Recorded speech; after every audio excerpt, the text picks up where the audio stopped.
ஒரு ஜென் துறவியிடம் சில சீடர்கள் இருந்தனர். அவர்கள் துறவியிடம் நம் மனதில் இருக்கும் தீய எண்ணங்களை எப்படி மாற்றுவது என்று கேட்டனர். குரு ஒரு மண்பானையை கொண்டு வருமாறு கூறினார். கொண்டு வரப்பட்ட மண்பானையை காட்டி இதில் என்ன இருக்கிறது என்று எல்லோரிடமும் கேட்டார். பலரும் இதில் ஒன்றுமில்லை என்றே பதில் கூறினர். ஒரு மாணவன் மட்டும் இதில் காற்று நிரம்பியுள்ளது என்றார். குரு இந்த பானைக்குள் இருக்கும் காற்றை வெளியே எடுக்க வேண்டும், உங்களால் முடியுமா என்று கேட்டார்.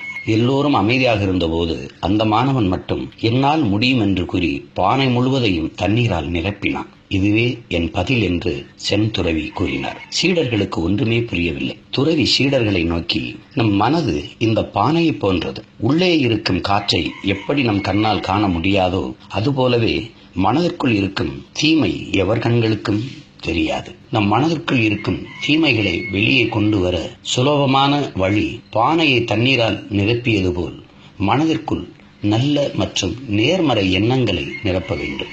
ஆம், வெளிச்சம் உள்ளே போனால் இருட்டு வெளியே வருவது போல் நல்ல எண்ணங்கள் உள்ளே போனால் தீய எண்ணங்கள் வெளியேறிவிடும்.